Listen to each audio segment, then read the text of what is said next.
Hello everyone. I want to thank David for inviting me to this event and everyone that helped put this together. I have been following the Occupy movement since it first started. I've seen it grow and spread like wildfire. I've also seen people question what the purpose of these protests is.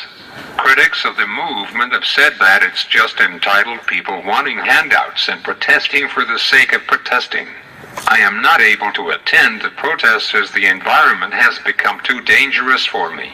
I can, however, attempt to help this movement by telling my story.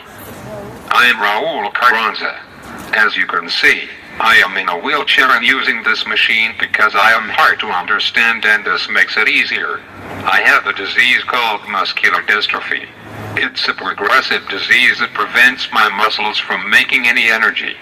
This, in turn, causes the muscles to atrophy over time. I have lost the ability to walk, move my arms, eat and breathe. Because of this, I require around-the-clock nursing care. But this has not stopped me from striving for an independent life. Last year I moved away to UCLA by myself and lived away from my family for a whole semester. Unfortunately, I had to return home to San Diego in December. One of the reasons I had to come back was because I was involved in a battle with the state of California over my nursing hours. The state funds my care through a program called the NFAH waiver. Under this waiver, pediatric patients get more money than adult patients. There are 3 categories in the waiver. They are AB, subacute, and acute. Acute being the one with the most funding. Medi-Cal put me in the subacute level of care even though I qualify for acute level care. We appealed their decision and went to court and managed to convince a judge that I am, indeed, qualified for the acute level of care. However, the director of the program overturned the judge's decision and provided no reasoning for his decision. We have since been denied a rehearing and will be filing a lawsuit against the state of California. We have been forced to purchase a private insurance that costs nearly $500 a month, not including out-of-pocket costs. To add insult to injury, once I hit my yearly limit of $75,000, they stopped covering until the start of the next year. I've only had this insurance since August and I am already reaching that limit this month. The private insurance was supposed to cover the cost of the nursing hours that were cut.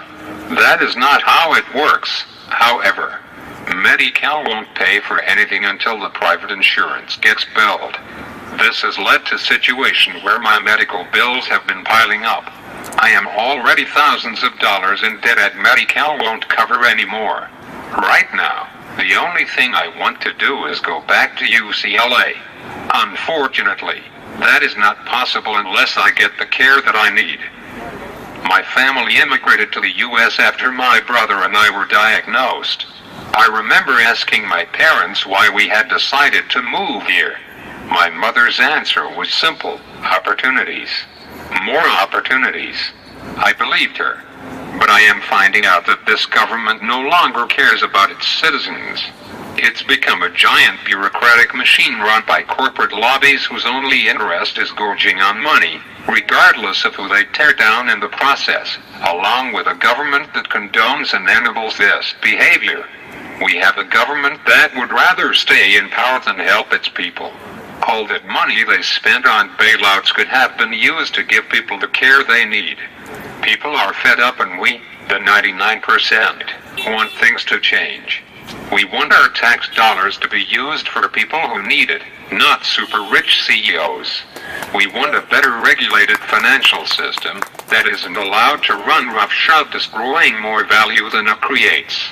We want politicians to be held responsible for their mistakes.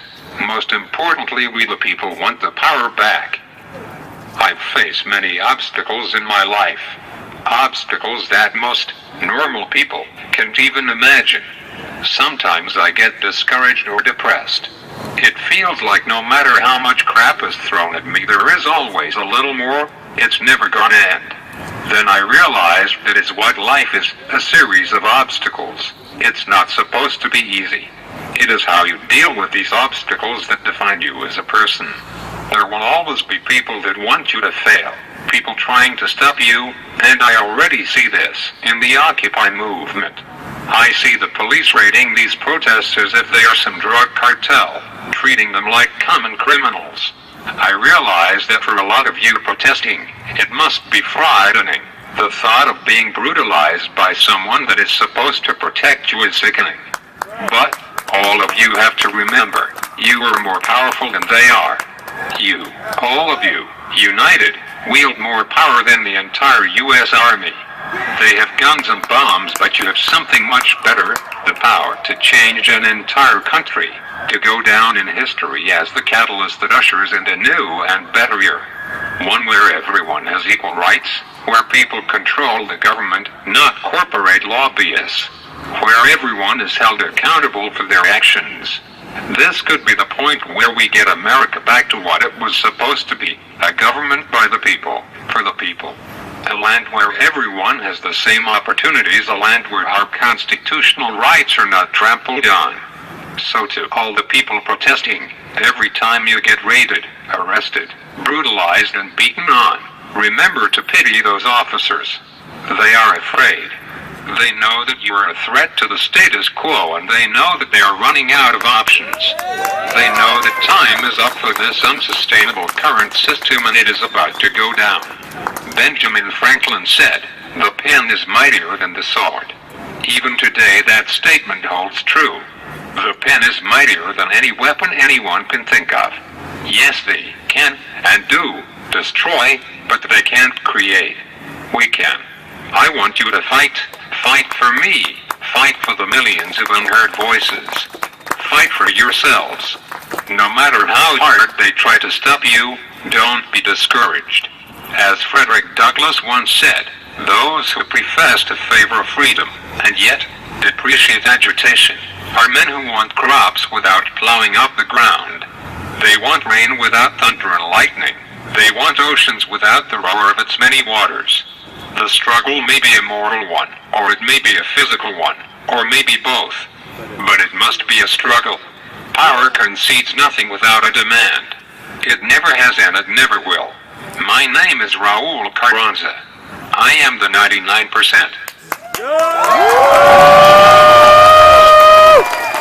Woo!